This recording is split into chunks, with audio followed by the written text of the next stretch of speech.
రాసిన జకరయా గ్రంథము 13వ అధ్యాయము 11వ వచనం చదువుకుందాం. జకరయా గ్రంథము 13వ అధ్యాయము 6వ వచనం చదువుకుందాం. జకరయా గ్రంథము 13వ అధ్యాయము 6వ వచనం చదువుకుందాము. నీ చేతులకు గాయములేమని వారడగగా వాడు, ఇవి నన్ను ప్రేమించిన వారి ఇంట నేనుండగా నాకు కలిగిన గాయములని చెప్పెను. ప్రార్థన చేసుకుందాం. వాక్యం నిమిత్తమై ప్రార్థన. దయానిధమైన మా తండ్రి, పరిశుద్ధుడా, ప్రేమ కలిగిన తండ్రి, నీ పరిశుద్ధమైన పావన నామమునకు వేలాది స్తుతులు స్తోత్రములు చెల్లిస్తున్నామయ్యా. దేవా, ఇదిగో తండ్రి, శిలువ ధ్యాన దినములలో 8వ దినములోనికి మమ్మల్ని ప్రవేశపెట్టిన దేవా, నీకు స్తోత్రములయ్యా. అయ్యా దేవా, ఇదిగో తండ్రి, నీ శిలువను ధ్యానించుట ద్వారా ప్రభువా మాకు రావలసిన దీవెనలు మీరు మాకు దయచేసి దీవించండి. ప్రభువా, నీ శిలువను ధ్యానించుట ద్వారా నీవు ఎంతగానో మురిసిపోతావు, నీవెంతగానో సంతోషిస్తావని దైవజనులు వ్రాస్తూ ఉండగా ప్రభువా, నీ శిలువను ధ్యానం చేస్తూ మా యోగ్యతలన్నీ అయ్యా తీసివేసుకుంటూ ప్రభువా నీ శిలువల్లో నిండారుగా ప్రవేశించగలిగిన ధన్యత చేరిన మాకందరికీ మీరు అనుగ్రహించమని ప్రార్థిస్తున్నాము. అయ్యా, నీ శిలువ ద్వారా ప్రభువా మాకు మోక్షమయ్యా, నీ శిలువ ద్వారానే మాకు రక్షణ ప్రభువా. కనుక నాయన, నీ శిలువ ద్వారా మమ్మందరినీ నీ గాయములలో దాచుకొని నీ రాకడకు ఆయుత్తము చేయమని శిలువనాథుడైన క్రీస్తు ప్రభువారి పుణ్యనామమున అడిగి వినయముతో వేడుకొనుచు ఉన్నాను పరమ తండ్రి, ఆమేన్. ప్రభునందు ప్రియులారా, ప్రభునామమున మీ యొక్కెల్లరకు కృపా సమాధానములు కలుగును గాక, ఆమేన్. ప్రియులారా, ఈరోజు మన వాక్యాంశము యేసు ప్రభు యొక్క అంతరంగ పంచగాయములు. ఏంటండి ఈరోజు మన వాక్యాంశము? ప్రభు యొక్క అంతరంగ పంచగాయములు అనే అంశమును మనము ధ్యానం చేసుకుందాం. కనుక ప్రియుల దైవజనులు ఎంతో చక్కగా వ్రాస్తూ ఏమన్నారంటే, పంచగాయములునే నుంచి తాళంచినా వంచనా ఇది సోదరా, పంచగాయములునే నుంచి తాళంచినా వంచనా ఇది సోదరా,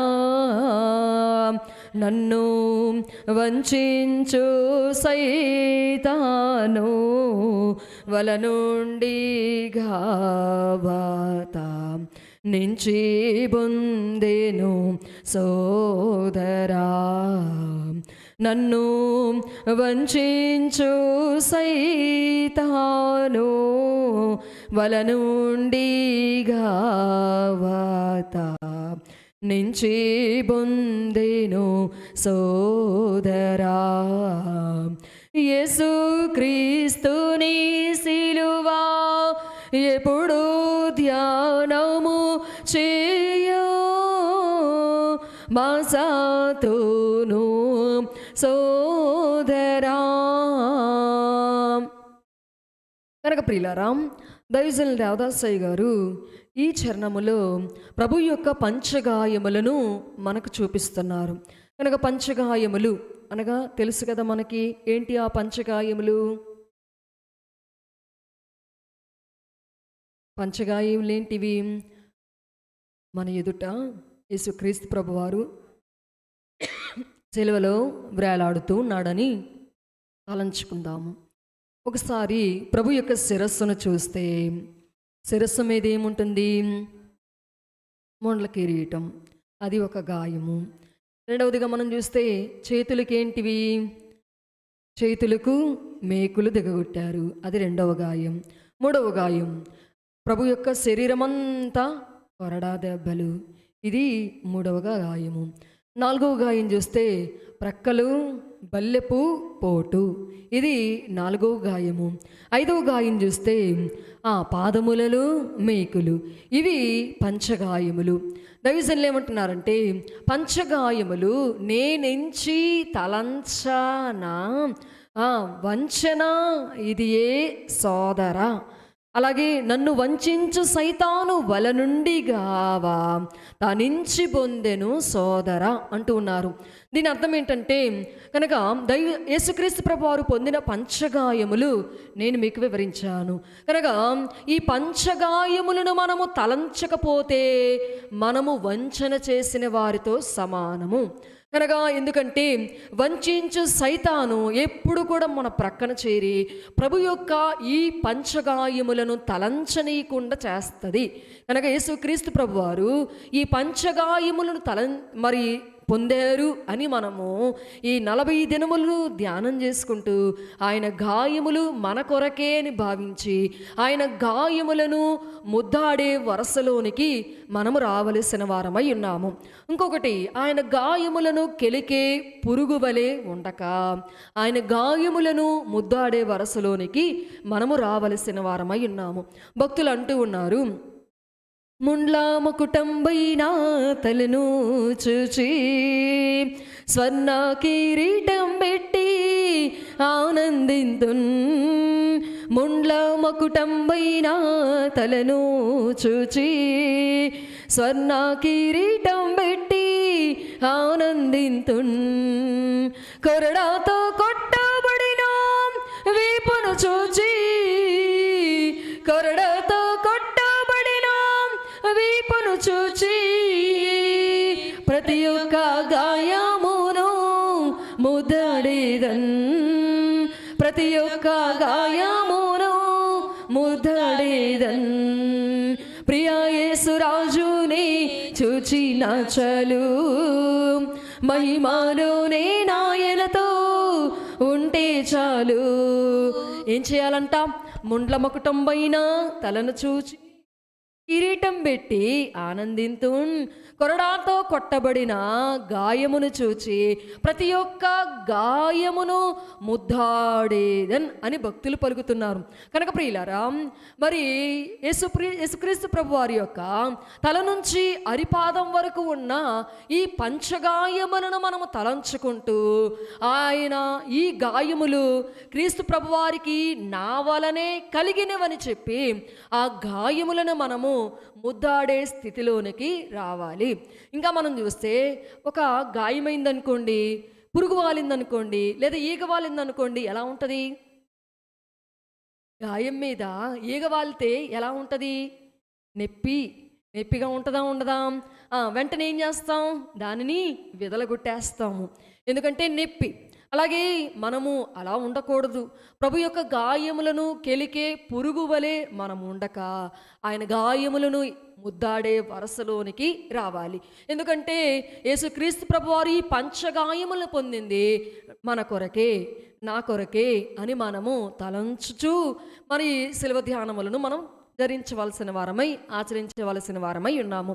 కనుక తలపై ముళ్ళ కిరీటం యేసుక్రీస్తు ప్రభు వారికి ఎందుకు ముళ్ళ కిరీటం పెట్టారంటే ఆయన యూదుల రాజు అని అపహసించుచు రాజుకి కిరీటం ఉండాలని చెప్పి ఆయనకి ఏం పెట్టారు? ముళ్ళ కిరీటం పెట్టారు. ఇది ఒక రీజన్ అయితే, ఇంకొక రీజన్ ఏంటంటే మనము మన తలంపులు చెడ్డవి. అందును బట్టి మన చెడ్డ తలంపులను బట్టి యేసుక్రీస్తు ప్రభు వారికి ఏమైంది? తలకు గాయమయ్యింది. కనుక మన తలంపులు పరిశుద్ధమైనవిగా ఉంటే ఆయన తలకి ఏం పెట్టరు? ముండ కిరీటం పెట్టేవారు కాదు. కనుక మన తలంపులు చెడ్డ తలంపులు కాబట్టి మన తలంపులను ఆయన పరిహారము చేయటానికి తల మీద ఏం పెట్టుకున్నారు? ఆయన ముండ్ల కిరీటం పెట్టుకున్నారు. చేతులకు మేకులు ఎందుకంటే ఈ చేతులతో మనము చేయకూడని పనులు చేయటను బట్టి యేసుక్రీస్తు ప్రభు వారికి ఏం కొట్టారు? చేతులకు మేకులు దిగగొట్టారు. ఈ మేకులు కొట్టగానే ఆ కొయ్యలో నుంచి ఈ కొయ్యకు వచ్చినాయి అంట మేకులు. అంతటి శ్రమ చేతులకు ప్రభువారికి కలిగింది. ఎందుకంటే మనము చేతులతో చేయకూడని పనులను బట్టి మాత్రమే మరి వారి చేతులకు మేకులు దగ్గర కొట్టి సిలువకు అంటగొట్టారు. కానీ ఇది బహిరంగమైతే అంతరంగం ఏంటి? మన చేతులు చేసినట్టి దోషములే.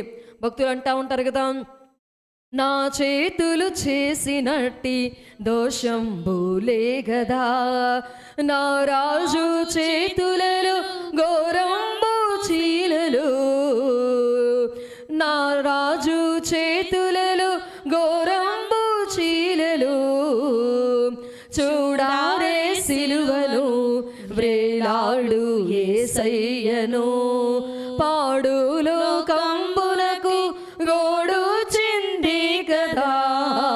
ఏంటంటాం? నా చేతులు చేసినట్టి దోషములే కదా, నా రాజు చేతులలో ఘోరంబు శీలలు. కనుక మన చేతులతో చేసిన పాపములను బట్టి యేసుక్రీస్తు ప్రభు వారికి ఏమైనవి? చేతులకు మేకులు దిగగొట్టబడినవి. ఇంకా మనం చూస్తే మూడో గాయం ఏం చెప్పాను? ఒళ్ళంతా రక్తము. ఏమో శరీరము, ప్రభు యొక్క శరీరము ఎటు చూసినా కానీ ఎలా ఉందంట? ఒళ్ళంతా రక్తమే, శరీరం అంతా కొరడాలతో కొట్టబడింది. ఒక దెబ్బ తక్కువగా యేసుక్రీస్తు ప్రభువారు 39 కొరడాలు కొట్టించుకున్నారు. కనుక ప్రియులారా చూడండి, ఆయన శరీరము పొలం వేసేటప్పుడు నాగలితో దున్నుతారు కదండి. నాగలితో దున్నితే ఎలా పొలం ఉంటుందో ఆయన శరీరము కూడా అలానే దున్నబడిందంట. కనుక శరీరము ఎటు చూసినా గాయమే.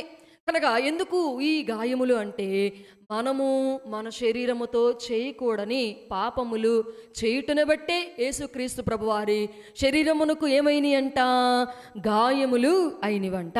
కనుక అందుకని చూడండి, పాపేచ్ఛ తోడగూడు నాదు చెడ్డ పడకలే, పాపేచ్ఛ తోడగూడు నాదు చెడ్డ పడకలే, పరమగురుని ప్రక్కలోని బల్లెంబు పోటులు, పరమగురుని ప్రక్కలోని బల్లెంబు పోటులు. కనుక మన శరీరముతో మనము చేస్తున్న పాపేచ్ఛను బట్టి, మన చెడ్డ పడకలను బట్టి యేసుక్రీస్తు ప్రభు వారికి శరీరమునకు గాయములయ్యాయి. ఇంకా మనం చూస్తే నాలుగో గాయం ఏంటి? ప్రక్కలో బల్లెపు పోటు. కనుక ఎందుకు ఈ ప్రక్కలో బల్లెపోటు అంటే చూడండి, ఎందుకంటే మనము దేవుని ప్రక్కకు చేరవలసింది, కానీ దేవుని ప్రక్కకు వచ్చి నా యేసయ్య నా కోసం ఇంత శ్రమ అనుభవించాడని చెప్పి ఆయన గాయములు తలంచుకుంటూ ఇటువంటి త్యాగము నా నిమిత్తమై ఎవరు చేయలేరు ప్రభువా, నా తల్లి చేయలేదు, నా తండ్రి చేయలేరు, నా అన్నదమ్ములు చేయలేరు ప్రభువా, నా కొరకు ఇటువంటి త్యాగము, నా కొరకు నన్ను ఇంతగా ప్రేమించి నీవు మాత్రమే నా కొరకు చేశావని చెప్పి ప్రభు ప్రక్కన చేరి మనము అక్కడే నిలవబడి ఆయన ప్రక్కలో ఆ గాయములోనికి చొరబడి వధువు సంఘంగా సిద్ధపడాల్సింది. కానీ మనం ఏం చేస్తున్నాము వినండి, సాతాను ప్రక్కకు చేరి మనమేమవుతున్నాం? చెడ్డ సహవాసాలు చేస్తూ ఉన్నాం. సాతాను ప్రక్కగా చేరుతున్నాం కనుక యేసుక్రీస్తు ప్రభువారికి ఏమయ్యింది? ప్రక్కలో బల్లెపు పోటు పొడవబడింది. ఐదవ గాయం చూస్తే పాదములలో మేకులు దిగగొట్టారు యేసుక్రీస్తు ప్రభువారికి. పాదములలో మేకులు ఎందుకంటే వినండి, మనము నడవకూడని మార్గములలో నడుచున బట్టి యేసుక్రీస్తు ప్రభువారికి పాదములలో ఏం కొట్టారు? మేకులు దిగగొట్టారు. భక్తులు అదే రాస్తూ ఉంటారు, ఏమనంటే పరుగెత్తి పాదములు చేసిన పాపంబులు, పరుగెత్తి పాదములు చేసిన పాపంబులు, పరమరక్షకుని పాదములలో మేకులు, పరమరక్షకుని పాదములలో మేకులు, చూడారే సిలువను వ్రేలాడు యేసయ్యను. కనుక మనం ఏం చేస్తున్నామంట? పరుగెత్తి చేసిన పాపములను బట్టి, నడవకూడని మార్గములో నడుచుటను బట్టి యేసుక్రీస్తు పాదములకు ఏమైందంట? మేకులు దిగగొట్టబడినవి. ఈ రీతిగా మనం చూస్తే ఆయన పంచగాయములు మన కొరకే, నా కొరకే అని మనము తలంచి ఈ శిలువ ధ్యానములను ఆచరించవలసిన వారమై ఉన్నాము. కనుక ప్రభువా, ఈ సంవత్సరమైనా నేనేం పెట్టను? నీ తలకు ముళ్ళ కిరీటం పెట్టను, నీ తలంపు కలిగి అని అనాలి. ప్రభువా, ఈ చేతులతో పాపం చెయ్యను, ఈ చేతులతో మంచి పనులు చేస్తాను, ఈ చేతులతో నీ పని చేస్తాను, నీ సేవ చేస్తాను, నీ పరిచర్య చేస్తానని చెప్పి చేతులతో పాపము చేయకపోతే ప్రభువుకి ఏం కొట్టని వారితో సమానం? మేకులు కొట్టని వారితో సమానం. ఈ శరీరముతో పాపము చెయ్యనయ్యా అని అంటే ప్రభుకేంటి? కొరడా దెబ్బలు కొట్టని వారితో సమానం. ఇంకా ప్రక్కలో బల్లెపోటు కనుక, అయ్యా నీ ప్రక్కనే చేరి నీతోనే ఉండి నీ మహిమ రాజ్యములో పాలిభాగస్తులుగా అవుతానని చెప్పి ఆయన ప్రక్కగాయమును ఆనుకొని మనం జీవించాలి. అలాగే పరిగెత్తి పాపములు చేయనయ్యా కనుక నీ సన్నిధిలోనే నా పాదములు నిలవబెట్టుకొని ఈ పాదములతో నీ రాజ్యములోనికి ప్రవేశిస్తానని చెప్పి పాదములతో పాపములు చేయకుండా ఉంటే యేసుక్రీస్తు ప్రభు వారికి ఏముండదు? ఈ సంవత్సరమైనా ఈ శిలువ ధ్యానముల దినములైనా ఏముండవు? ఈ పంచగాయములు ఉండవు. కానీ ఏం చేస్తున్నాం మనం? నేటికి 2024 సంవత్సరాలు అయినా కానీ ప్రభువుకు ఏంటంట? ప్రతి దినము సిలువ వేసిన వారితో సమానమే మనము. ప్రతి దినము మనము ఏదో ఒక పాపం చేసి ప్రభువుని ఏం చేస్తున్నాం? బాధ పెడుతూ ఉన్నాం. సిలువను వేసిన వారితో సమానంగా ఉన్నాము, ప్రతిమాలుతూ ఉన్నాము కదా. ఈ సంవత్సరమైన ప్రభువుకు ఏమిద్దాం? కొంత విశ్రాంతినిద్దామా, కొంత నెమ్మదినిద్దామా, కొంత భారమును తీసివేద్దామా అని మనం ఏం చేయాలి? పాపములకు దూరముగా ఉండాలి. కనుక ప్రియులారా చూడండి, ఇవన్నీ కనబడే గాయాలు. ఇవన్నీ ఏంటివి? కనబడుతున్న గాయాలు, బహిరంగ గాయాలు. కానీ కనబడని గాయములు యేసుక్రీస్తు ప్రభు వారికి సిలువలో అనేకములు ఉన్నవి. ఏంటివంట? కనబడని గాయములు యేసుక్రీస్తు ప్రభువారికి అనేకములు కలవు. వాటిని ఈరోజు మనం తలంచుకుందాము. కనుక వీటిని తలంచనీయకుండా సాతాను ఏం చేసిద్ది? మనల్ని వంచిద్ది, అంటే మోసం చేసిద్ది. కనుక దాని వలలో మనం పడకుండా ఈ పంచగాయములను మనం తలంచుకుంటూ ఆయన గాయములను ముద్దాడే వరసలోనికి మనం రావాలి. ఒక బోధకుడంట సిలువను గురించి మనుషులకు చెప్తూ ఉంటే ఎవ్వరు వినేవారు కాదంట. కనుక విని ఎవ్వరూ వినకపోవటానా విసుగొచ్చేసి ఒకరోజంట ఒక చెట్టు కింద కూర్చొని మరి ఈరోజు ఎవరికి బోధ చేయాలని చెప్పి ఎదురు చూస్తూ ఉంటే కొన్ని పక్షులు వచ్చి మరి చెట్టు మీద వాలాయంట. చెట్టు మీద వాలగానే ఈరోజు పక్షులకి యేసుక్రీస్తు ప్రభు వారిని గురించి చెప్తా, యేసుక్రీస్తు ప్రభు వారి యొక్క సిలువను గురించి చెప్తానని చెప్పి చూడండి, సిలువను గురించి పక్షులకు చెప్తూ ఆయనంట ఒక 2 పుల్లలు తీసుకొని ఇలా సిలువ ఆకారంలో పుల్లను ఏర్పాటు చేసి ఇలా నిలువబెట్టి గుచ్చి నిలవబెట్టి ప్రభు యొక్క సిలువను చూపిస్తూ ప్రభు పొందిన శ్రమలను చూపిస్తూ బోధ చేస్తేనంట, బోధ అంతా అయిపోయిన తర్వాత పక్షులన్నీ వరుసగా ఒక్కొక్కటిగా ఆ సిలువ దగ్గరికి వెళ్ళి, అనగా ఆ కర్ర పుల్లల దగ్గరికి వెళ్ళి ఆ సిలువను ముద్దు పెట్టుకొని వెళ్తూ ఉన్నాయంట. ఆమె ఏం చేస్తున్నాయంట? ఆ కర్రపుల్లను ముద్దు పెట్టుకొని వెళ్తూ ఉన్నాయంట. అంటే ఏంటి అర్థము? పక్షులకి ఏం అర్థమైంది? క్రీస్తు ప్రభు వారి యొక్క సిలువ త్యాగము అర్థమయ్యి ప్రభు యొక్క సిలువను ముద్దు పెట్టుకొని అవి వెళ్తున్నాయి. మరి మనం ఎలా ఉన్నామో ఒకసారి పరీక్ష చేసుకుందాం.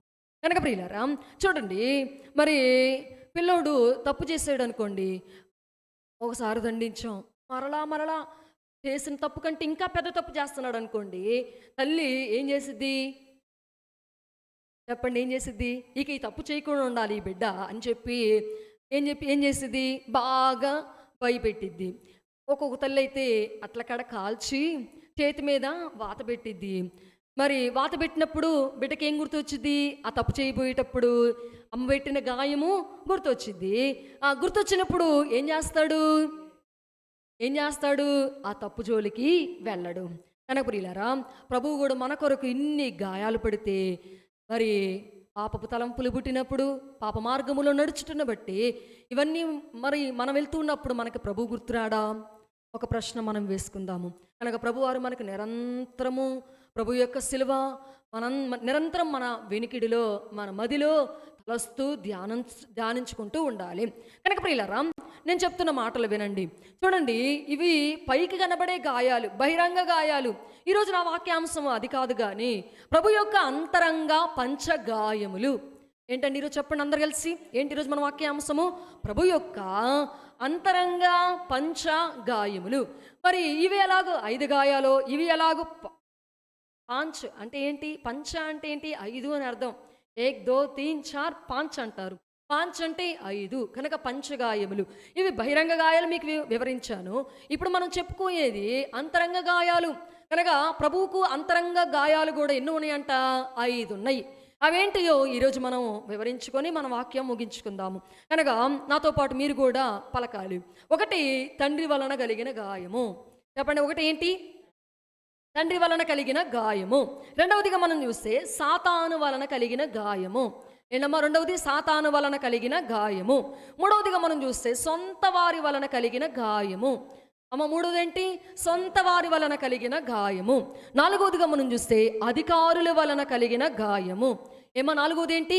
అధికారుల వలన కలిగిన గాయము. ఐదవదిగా మనం చూస్తే ప్రేమించిన వారి ఎంట ఉండగా ఆయన కలిగిన గాయములు. ఈ అంతరంగ గాయములను మనం ధ్యానం చేసుకుందాం. ఒకటేంటండి? తండ్రి వలన కలిగిన గాయము. రెండవది సాతాను వలన కలిగిన గాయము. మూడవది సొంత వారి వలన కలిగిన గాయము. నాలుగవది అధికారుల వలన కలిగిన గాయము. ఐదవది తను ప్రేమించిన వారి ఇంట ఉండగా ఆయన కలిగిన గాయములు. కనుక ప్రియులారా, ఇవి మనం నేర్చుకొని ముగించుకుందాము. కనుక మొదటిదే గాయం అని చెప్పాను, తండ్రి వలన కలిగిన గాయము. ఇదేంటి? ఏ గాయం అంటాం? తండ్రి వలన కుమారుడికి కలిగిన గాయము. ఎవరైనా మీ బిడ్డను బాధ పెడతారా? మీ బిడ్డకి గాయం చేస్తారా?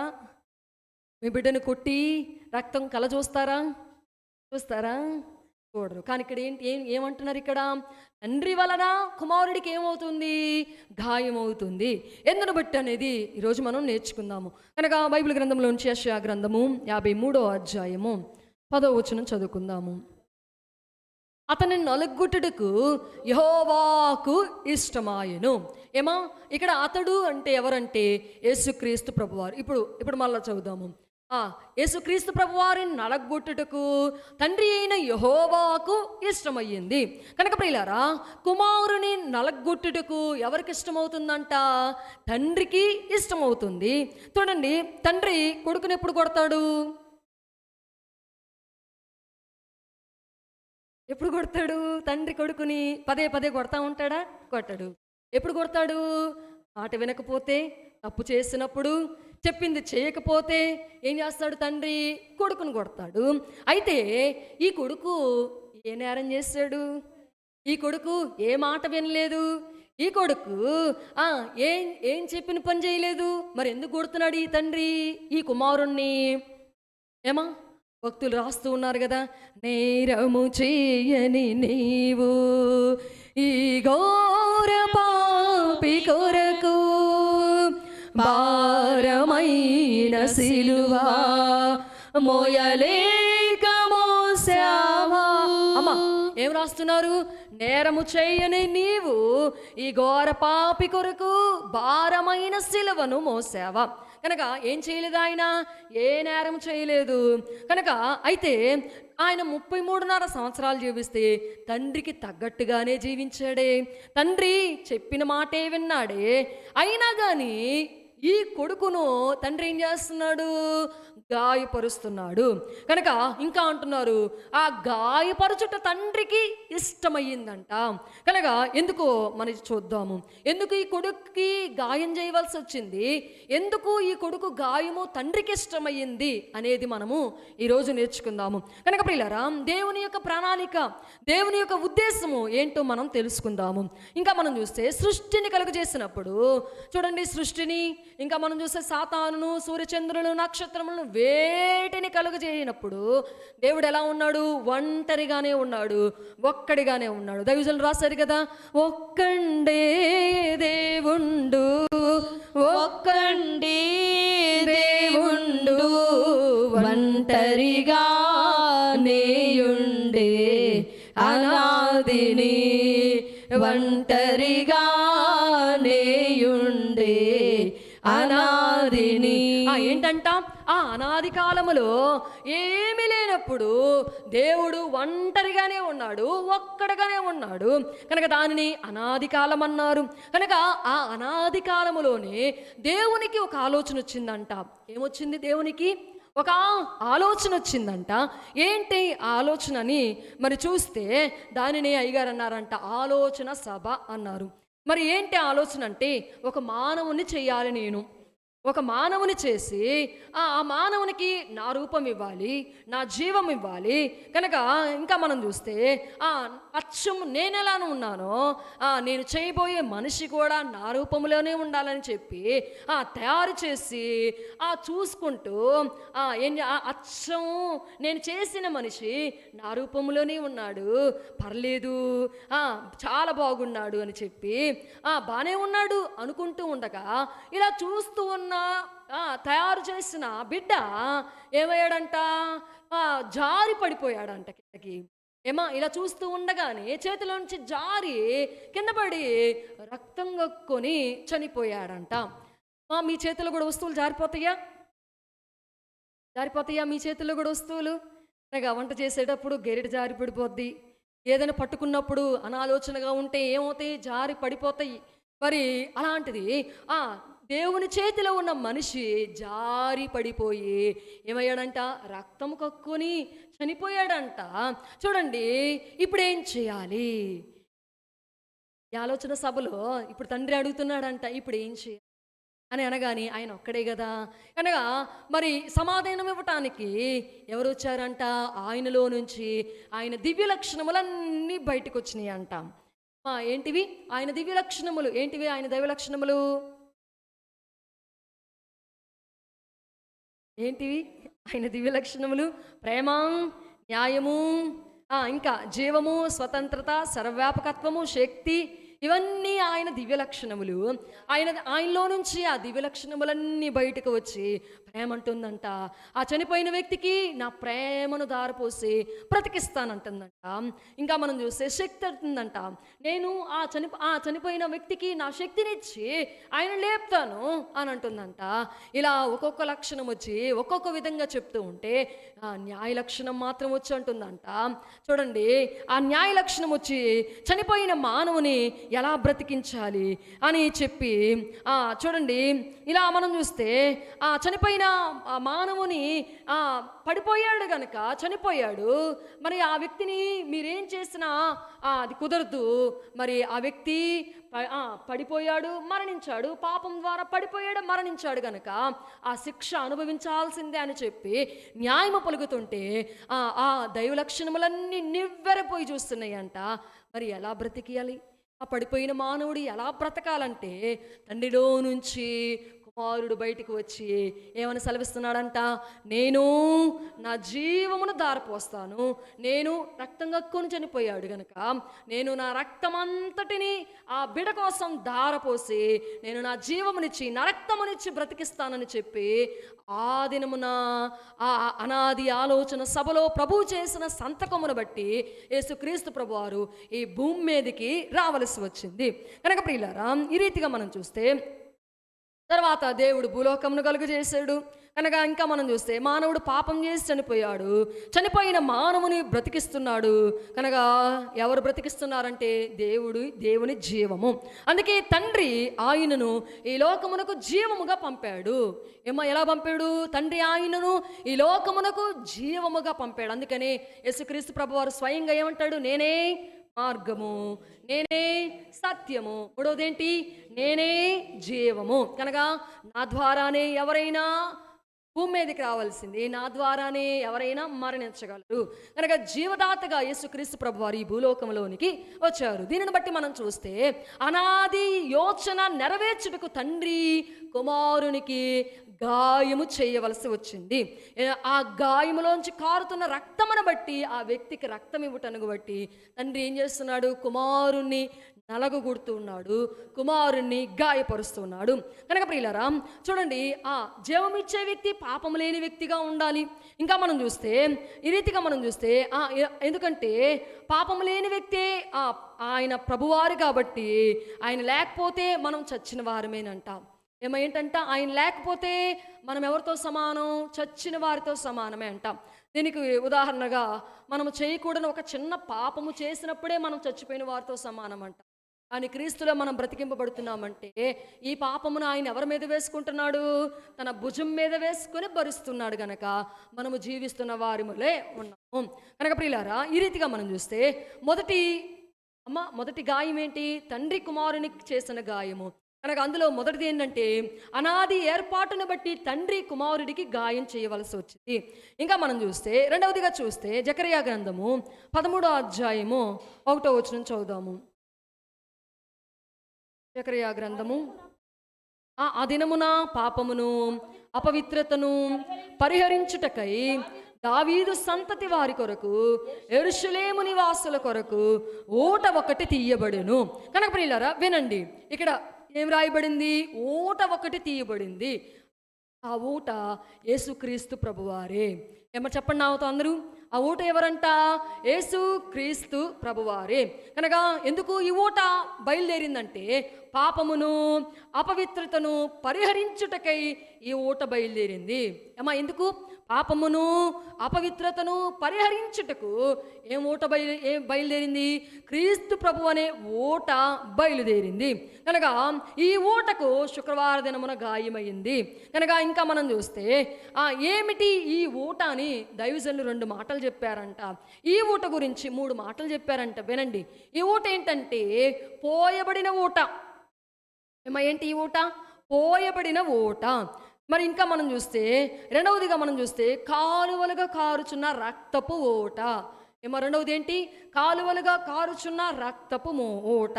మూడవదిగా మనం చూస్తే జీవపు ఊట. పోయబడిన ఊట. ఇది బాప్తిస్మమునకు సాదృశ్యము. పోయబడుట అనగా మునుగుట అనగా బాప్తిస్మానికి సాదృశ్యము. బాప్తిస్మం ఎందుకంటే మారు మనస్సు నిమిత్తమై పాప క్షమాపణ నిమిత్తమై మనం ఏం పొందుకున్నాము? బాప్తిస్మమును పొందుకున్నాము. అందుకే ఈ ఊట పోయబడింది, ఈ ఊట తీయబడింది. రెండవదిగా మనం చూస్తే కాలువలుగా కారుచున్న రక్తపు ఊట. ఎందుకు ఈ ఊట అంటే ప్రతి పాపి అయిన మానవుడు శుద్ధి చేయబడుటకే ఈ ఊట పోయబడింది, ఈ ఊట తీయబడింది. కనుక అందుకనే మనం పాడుకుంటాం కదా, ఆయూట మున్గి దొంగయు హాశుదుడాయెను నేనాటి పాపిని ఇప్పుడు నేనందు మున్గిదను యేసుండు నాకు మారుగా సిల్వ జావగా శ్రీ యేసు రక్తమే ఇప్పుడు స్రవించు నాకుగా. ఆయుట మునిగి ఆ దొంగ ఏమైపోయాడు? శుద్ధుడైపోయాడు. నేనట్టి పాపిని ఇప్పుడు నేను కూడా రక్తపు ఊటలో మునిగెదను ప్రభువా, నన్ను శుద్ధి చేయి ప్రభువా అని దొంగ ఎలాగూ శుద్ధుడయ్యాడో మనం కూడా అలా అడగాలి. కనుక ఆ రెండో ఊట ఏంటి? కాలువలుగా కారుతున్న రక్తపు ఊట. మూడవదిగా మనం చూస్తే జీవపు ఊట.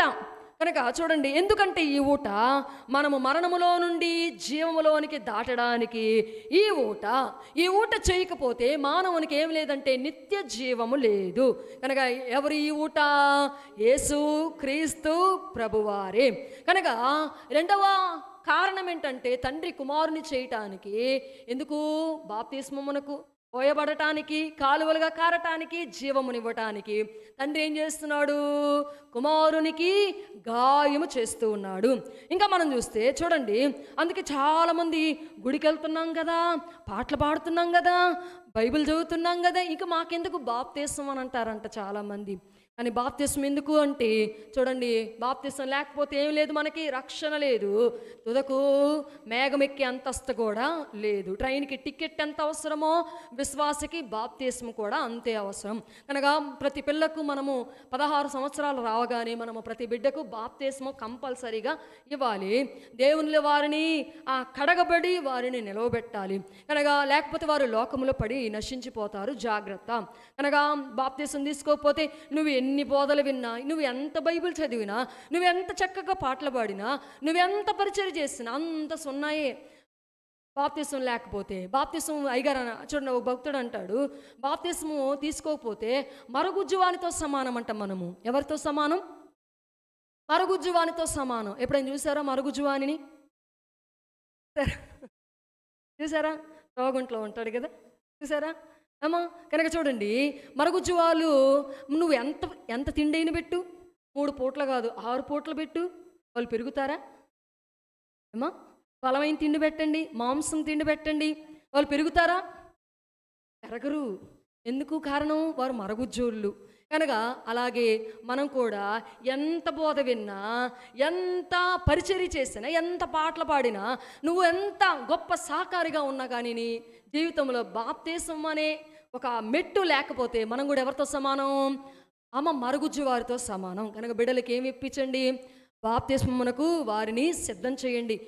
కనుక ఇంకా మనం చూస్తే ఇది 2వ కారణము, తండ్రి కుమారుని గాయం చేయడానికి 2వ కారణం మనం విన్నాం. 3వ కారణం ఏంటంటే చూడండి, ఆదికాండము 2వ అధ్యాయము 21వ వచనం చదువుకుందాము. ఆదికాండము 2వ అధ్యాయము 21వ వచనము. అప్పుడు దేవుడైన యెహోవా ఆదామునకు గాఢ నిద్ర కలుగజేసి, వినండి చాలు. 3వ గాయము చూడండి, తండ్రి కుమారుని ఎందుకు గాయం చేస్తున్నాడంటే అక్కడ దేవుడైన యెహోవా ఆదామునకు గాఢ నిద్ర కలుగు చేసి, మెలకుగా ఉంటే అలా చర్మం కోస్తే ఆదాము ఎలా ఉంటుంది? ఆయనకి అలా నొప్పి కదా. అందుకని దేవుడు ఏం చేస్తాడు? గాఢ నిద్ర. కనుక దాన్ని మొదటి ఆపరేషన్ అన్నారనమాట. ఇప్పుడు మనం మత్తిస్తే ఎలా గాఢ నిద్రకి తెలియకుండా శరీరము ఎలా పడిపోయి ఉంటుందో, అలా దేవుడు కూడా ఆదామునికి ఏం చేశారు? గాఢ నిద్ర కలుగు చేసి ఏం చేశాడు? ప్రక్కటెముకల్లో ఒక ఎముకను తీసి అవ్వమ్మగా ఏర్పాటు చేశాడు. కనుక అక్కడ ఏం చేయవలసి వచ్చింది? ఆదామునకు గాయం చేయవలసి వచ్చింది. ఇక్కడ తండ్రి కూడా కుమారుని గాయము చేయడం ద్వారా కుమారుడు అనేక సంఘములను నిర్మిస్తున్నాడు. ఈ గాయం చేయకపోతే సంఘము రాదు.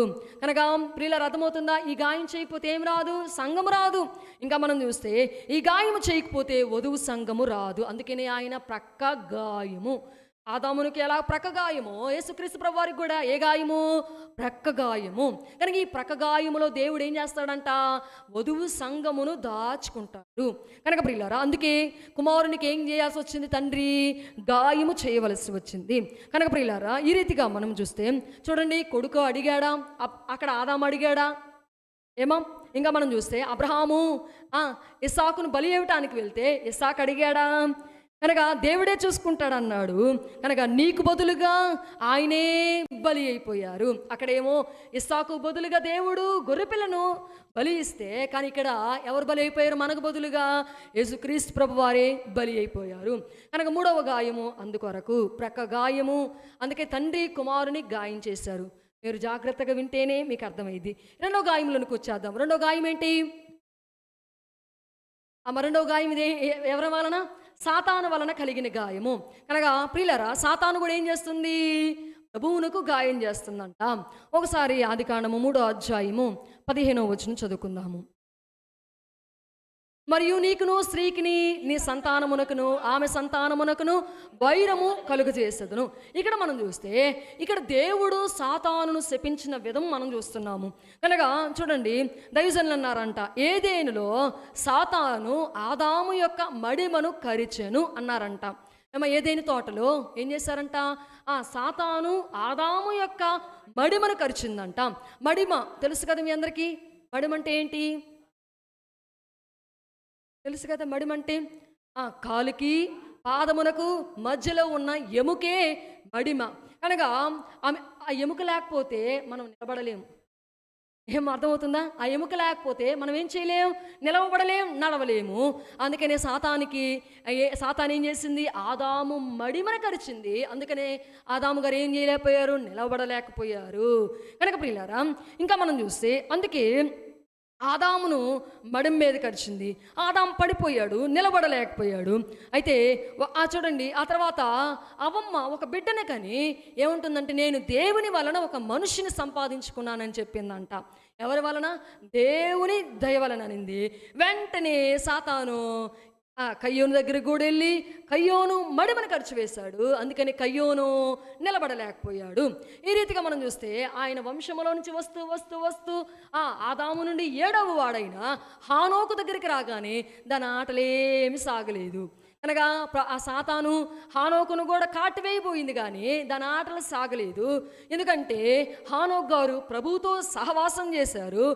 నిరంతరము ప్రభువుతోనే ఆయన గడిపాడు గనక సాతానుకు ఏం లేదు, సందు లేదు. అందుకనే సాతాను హానోకును కాటువేయలేకపోయింది. ఈ రీతిగా మనం చూస్తే హానోకు తర్వాత వచ్చిన వారందరినీ అలానే పాపములో పడివేసుకుంటూ దావీదును అలాగే ఇంకా బైబిల్ గ్రంథంలో భక్తులందరినీ పాపములో పడివేసుకుంటూ చివరికి ఎక్కడ దాకా వచ్చిందంటే సిలువ దాకా వచ్చిందంట. కనుక చూడండి, సాతాను ఆ సిలువ మీద అగాధానికి త్రోసివేయబడింది. చూడండి, అంతకుముందు సాతాను ఎక్కడ ఉండేది? సాతాను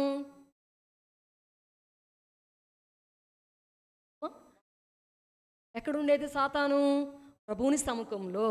ప్రభుని ప్రధాన దూతల్లో మొదటి దూత ఏ దూత? లూసిఫరు.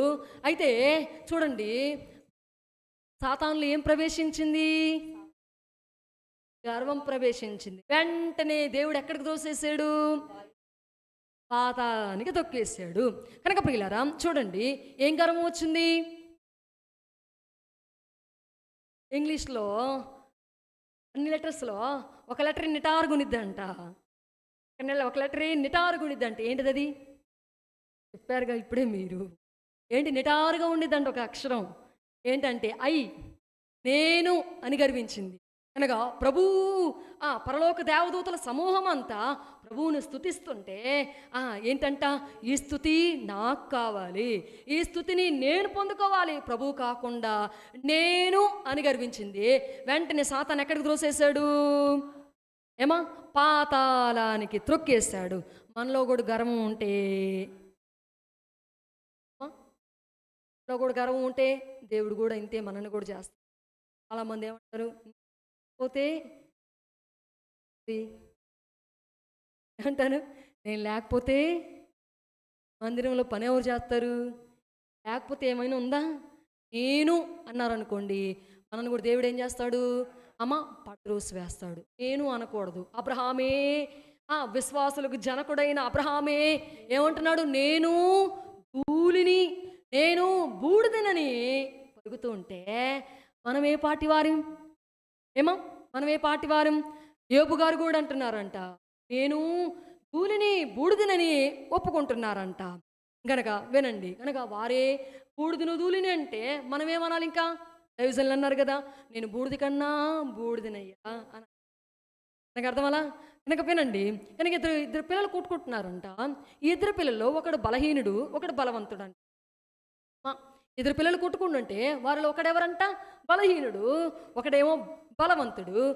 కనుక సాధారణంగా ఏమైంది? బలవంతుడే బలహీనుని కొట్టాడు. కొట్టగానే బలహీనుడు ఏమైపోయాడు? కింద పడిపోయాడంట. కింద పడిపోగానే బలవంతుడు చూసి కింద పడిపోయాడులే, ఎందుకులే వీడితో అని చెప్పి ఒక్కడుగు వెనక్కి కానీ వాడు లేచి పరిగెత్తుతా అంటాడంట. నేను మరలా వచ్చి నీ ఎంత చూస్తానంటాడంట. ఏమంటాడంట? నేను మరలా వచ్చి నీ అంత చూస్తానంటాడంట. బలహీనుడు సవాల్ చేస్తాడంట. మళ్ళీ వచ్చినా ఏంది? వాడికి తన్నులే కదా, అయినా కానీ ఏమంటాడు? దూరంగా వెళ్ళి నీ అంత చూస్తాను రా అంటాడంట. ఇలానే చూడండి, బలవంతుడు యేసుక్రీస్తు ప్రభువారు, బలహీనుడు ఎవడు?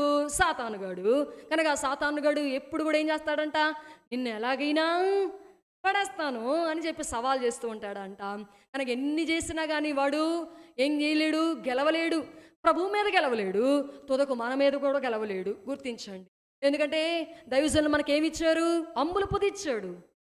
ఏమిచ్చాడు? మనకి బాణములు ఇచ్చాడు. బాణములు గురిపెట్టి సాతాను మీద వేయటానికి సైతాను ఎదిరింపులనే అంబుల పొదిని బాణమును దేవుడు మనకి దైవజనులు ఆయుధంగా ఇచ్చారు. దీనిని బట్టి మనం కూడా సాతాను ఏం చేయొచ్చు? ఎదిరించవచ్చు. వాడి ఆటలను కూడా సాగనీయకుండా చేయవచ్చు. కనుక ప్రియులారా, చూడండి, సాతాను వలన ప్రభువునికి కూడా గాయమైంది. ఎక్కడ అంటే ఏం చేసింది? సాతాను వలన కూడా ప్రభువుకు గాయమైంది. ఎక్కడంటే సిలువలో. కనుక చేతుల్లో ఏం చేసింది? మేకులు కొట్టి అంటగొట్టి ఇచ్చేసింది. ఇంకా పాదముల్లో మేకులు కొట్టి సిలువకు అంటగొట్టి ఇచ్చేసింది. ఈ రీతిగా మనం చూస్తే ఇంకా చూడండి, అరణ్యములో శోధన అంటాం. మత్తయి సువార్త 4వ అధ్యాయంలో మనం చూస్తే ఏమని శోధిస్తుంది? నీవు 40 దినములు ఉపవాసం ఉన్నావు కదా ప్రభువా, నీవేం చెయ్యి? ఈ రాళ్లను రొట్టెలుగా చేసుకొని తినమని ప్రశ్నిస్తూ ఉంటే ప్రభువారు ఏం సెలవిస్తున్నారు? అమ్మా ఏమంటున్నారు? మనుష్యుడు రొట్టె వలన మాత్రము కాదు కానీ దేవుని నోట నుండి వచ్చు ప్రతి మాట వలన జీవించును అన్నారు. అంటే అర్థం ఏంటి? తినే ఆహారమును బట్టే కాదు మనిషి బ్రతికేది, దేవుని నోట నుండి వచ్చు ప్రతి మాట వలన మనిషి బ్రతుకుతాడు అని ప్రభువారు సమాధానం ఇచ్చారు. కనుక ప్రియులారా, ఒక ప్రశ్న వేస్తాను, వినండి. ఎప్పుడైనా మీకు దేవుని వాక్యం విన్నప్పుడు కడుపు నిండిందా?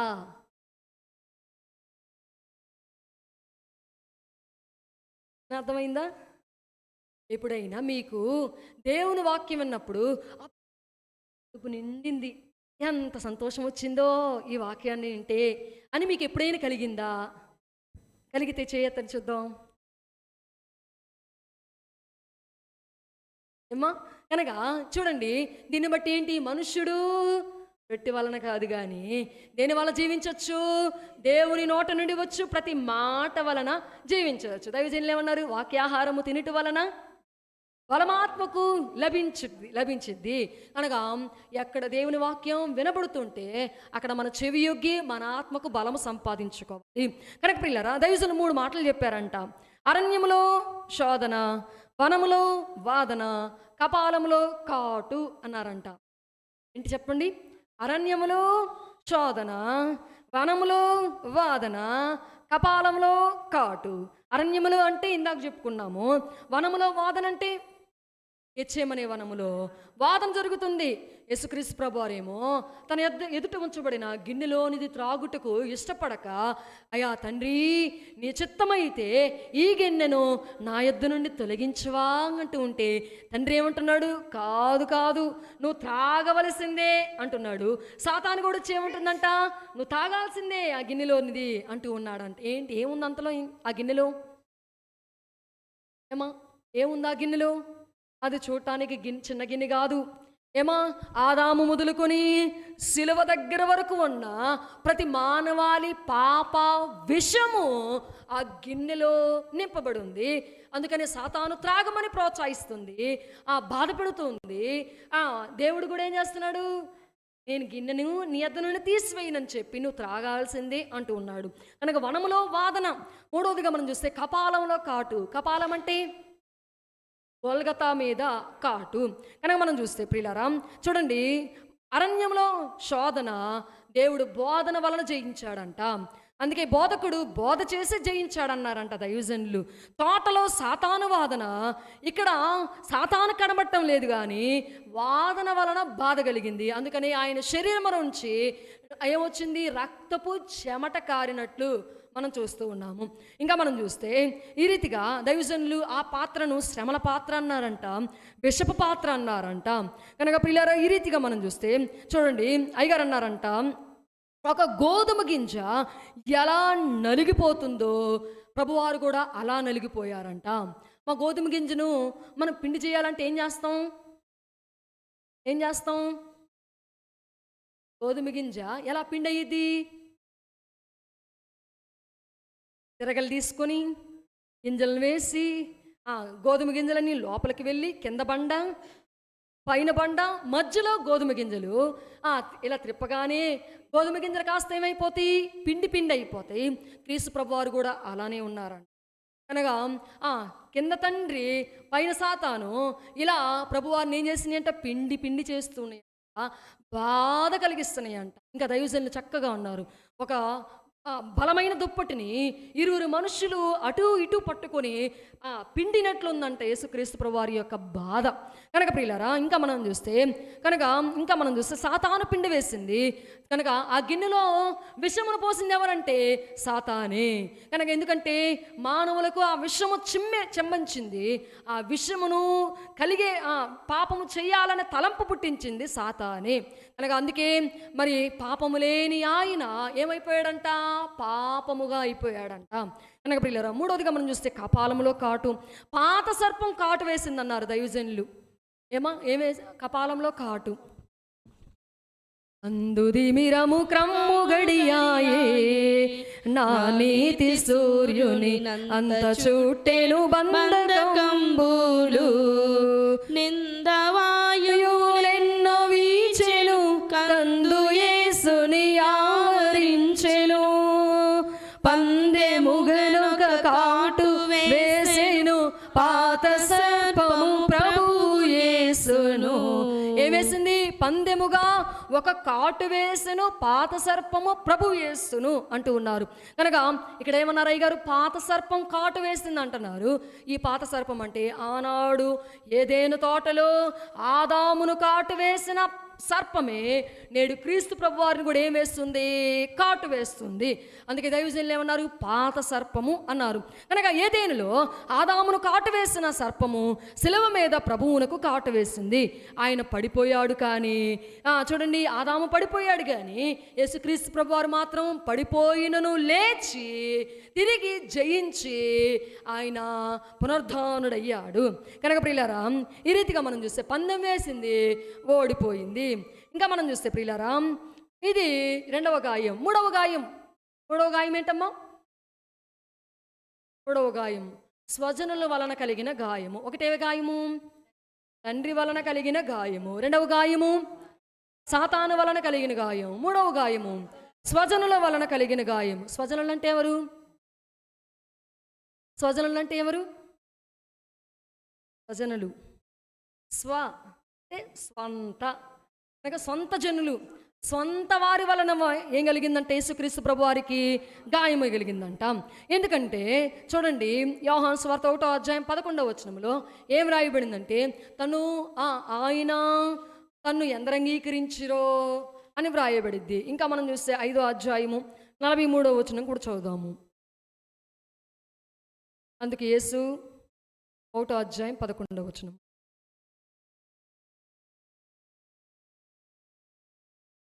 ఆయన తన స్వకీయుల ఎదుకు వచ్చెను, కానీ ఆయన స్వకీయులు ఆయనను ఎరగలేదు. కనుక ప్రియులారా, స్వజనుల వల్ల కలిగిన గాయములు ఏంటంటే చూడండి, ఏం రాయబడింది? ఆయనను ఎరగలేదు. ఆయన వారి వద్దకు వచ్చినా కానీ ఏం చేయలేదంటే వారు ఎరగలేదు. కనుక యేసుక్రీస్తు ప్రభువు జన్మించినప్పుడు కూడా ఆయన మన కొరకు తండ్రిని విడిచిపెట్టి, దేవదూతలను విడిచిపెట్టి, తండ్రి కుడిపార్శ్వమును విడిచిపెట్టి, మహిమను విడిచిపెట్టి, స్తుతిని విడిచిపెట్టి, అన్నిటిని విడిచిపెట్టి నీకోసం నా కోసం ఎక్కడికి వచ్చేసాడు? ఆయన పశువుల పాకలోనికి, పశువుల తొట్టిలోనికి వచ్చి వేస్తే ఎక్కడి నుంచో జ్ఞానులు వచ్చారు, ప్రభువుని చూశారు. ఎక్కడి నుంచో గొర్రెల కాపురులు వచ్చారు, చూశారు. కానీ చుట్టుపక్కల ఉన్నవారు చూసారా? చుట్టుపక్కల ఉన్నవారు చూసారా అంటే ఇక దైవజనులు, ఇది ఆశ్చర్యము, ఎంతో విచారము, ఇది ఆశ్చర్యము, ఎంతో విచారము, ఏలవారు ప్రభు నెరుగకపోయిరు, ఏలవారు ప్రభు నెరుగకపోయిరు. చాలు, ఏంటంట? ఇది ఆశ్చర్యం, ఇది ఎంతో విచారము, ఏలవారు ప్రభువును ఎరగకపోయిరు. కనుక స్వజనుల వల్ల కలిగిన గాయం ఏంటంటే ఆయన్ను ఎరగకుండాటే ఆయన కలిగిన గాయము. ఇంకా మనం చూస్తే చూడండి, ఎరగకపోగా వారు అంటూ ఉన్నారంట, ఈయన ప్రవక్తల్లో ఒకడై ఉండొచ్చు అంటున్నాడంట. స్వయంగా యోహాను గారే లోక పాపములు మోసుకొని పోవు దేవుని గొర్రె పిల్ల ఈయనే అని చెప్తే ఆయన కూడా నమ్మక ఏమంటున్నారంట, ప్రవక్తలో ఒకడయ్యి ఉండొచ్చు, ఏలియా అయి ఉండొచ్చు అని చెప్పి మాట్లాడుతూ ఉన్నారు. ఇంకా మనం చూస్తే చూడండి, ఇంకా కానా వివాహంలో ద్రాక్షారసం అయిపోయింది. యేసుప్రభు అక్కడ ఏం చేశాడు? ఒక అద్భుతం చేశాడు. కనుక అద్భుతమును చూసి నమ్మారు కానీ ప్రభువును మాత్రం వారు ఈయనే దేవుని కుమారుడని వారు నమ్మలేదు. అద్భుతముల కోసం ప్రభువును వెంబడించారంట కానీ ప్రభువును వారు నమ్మలేదంట. ఇంకా మనం చూస్తే దగ్గరికి కూడా చేర్చుకోలేదంట. కనుక స్వజనుల వల్ల ఆయన కలిగిన గాయం ఏంటంటే ఆయనను అంగీకరించపోవటను బట్టి కలిగిన గాయము, ఆయన బోధను తృణీకరించటను బట్టి కలిగిన గాయము. ఇంకా మనం చూస్తే ఇంకా సెలవు మీద న్యాయము జరగకపోవటం వలన కలిగిన గాయము. నాలుగవది మనం చూస్తే అన్యాయం జరిగింది, అది ఒక గాయము. ఐదవదిగా మనం చూస్తే తీర్పు తీర్చుట ఒక గాయము. ఇవన్నీ స్వజనుల వలన కలిగిన గాయము. స్పీడ్ అయి ఒక 5 నిమిషాల్లో ముగించా. నాలుగవదిగా మనం చూస్తే నాలుగవది ఏంటి? అధికారుల వలన కలిగిన గాయము. అధికారులు ఎవరు? కైపా, పిలాతు, వీరి వలన కలిగిన గాయము. కనుక చూడండి, వారేమంటున్నారు? ఈయనలో మాకు ఏ నేరము కనబడట్లేదు అంటున్నారు. కానీ ఏం చేస్తున్నారు? ఆయన్ని సిలువకు అప్పగించేస్తున్నారు. ఘోరాతి ఘోరమైన శిక్షలకు ప్రభువును అప్పగించేస్తున్నారు. కనుక ఈ అధికారుల్లో 2 రకాల అధికారులు ఉంటారంట. మతాధికారులు, రాజ్యాధికారులు. మతాధికారులు అంటే లోకల్లో ఉండేవారు. యేసు మన ఇంట్లో ఆస్తి ఉంది, తండ్రి వలన వినలేదు, తండ్రి వలన జరగలేదు న్యాయము. చదువుకి ఎక్కడికి వెళ్తాం? నలుగురు పెద్ద మనుషులు తీసుకొచ్చి చెప్పిస్తాం. అయినా వినలేదు, ఎక్కడికి వెళ్తాం? పంచాయతీ సభకి వెళ్తాం, అక్కడ జరగలేదు. ఎక్కడికి వెళ్తాం? కోర్టు దగ్గరికి వెళ్తాం. కనుక కోర్టును ఆశ్రయిస్తాం. ఇక్కడ కూడా యూదులు వారి సొంత సభ ఉన్నదంట, ఒక సన్హెడ్రిన్ సభ. ఈ సభకు 70 మంది పెద్దలు ఉంటారు. యూదులలో ఏ సమస్య వచ్చినా ముందు ఇక్కడికి వెళ్ళాలి. ఇక్కడికి వెళ్ళి న్యాయము జరగకపోతే ఎక్కడికి వెళ్ళాలి? రాజ్యాధికార కోర్టుకి వెళ్ళాలి. కనుక ఇక్కడ న్యాయము జరగకపోగా, ఇక్కడ ప్రభువుకు న్యాయము తీర్చకపోగా ప్రభువును అన్యాయపు తీర్పుకు గురి చేసి అపనిందలు వేసి చెయ్యని తప్పుకు ఆయనను దోషిగా నిలవబెట్టి ఆయన ఎక్కడికి వేశారు? కోర్టు వరకు లాగారు. కనుక నీకోసం ఆయన, నా కోసం ఆయన ఎలా నిలబడ్డాడు? దోషి స్థానంలో నిలబడ్డాడు. ఏ స్థానములో? దోషి స్థానంలో నిలవబడి జడ్జిమెంట్ తీసుకుంటాగా. క్లౌదియ చక్కని దృశ్యం చూస్తుంది. ఏం చూస్తుంది? భూలోకంలో చూస్తుంది, కానీ పరలోకంలో ఎవరు తీర్పు తీస్తున్నారంటే తన భర్తకి. ఆయన న్యాయస్థానంలో నిలవబడి తన భర్తకు తీర్పు కనబడింది. కనుక ప్రియులారా, ఈ రీతిగా అధికారుల వలన ప్రభువునకు గాయమయ్యింది. కనుక కొరడాలతో కొట్టించారు ఆ అధికారులు. ఇంకా మనం చూస్తే వస్త్రము లేని వానిగా చేసేసారు. ఇంకా మనం చూస్తే మోయలేక సిలువ భారం మోస్తూ తూలుతూ పడుతూ ఉంటే లే అని చెప్పి కొరడాలతో కొట్టి ఆయన్ను గాయపరిచారు. ఈ రీతిగా అధికారుల వలన గాయములయ్యాయి యేసుక్రీస్తు ప్రభు వారికి. ఐదవదిగా మనం చూస్తే ఎవరి వలన? ఐదవది ఏ గాయం చెప్పాను? నన్ను ప్రేమించిన వారి అంట, ప్రేమించిన వారి వలన కలిగిన గాయములు. కనుక జకరియా గ్రంథంలో మనం చదువుకున్నాం, నీ చేతులకు గాయములేమని వారు నిన్ను అడిగితే ఏమన్నారంటే యేసుక్రీస్తు ప్రభు వారు, నేను ప్రేమించిన వారి ఇంట ఉండగా నాకు కలిగిన గాయములు అవి అని చెప్పి ప్రభు వారు పలుకుతున్నారంట. కనుక ప్రియులారా, ఈ రీతిగా మనం చూస్తే ఎవరంట? ఎవరి వలన గాయము? ఎవరు ప్రేమించిన వారు?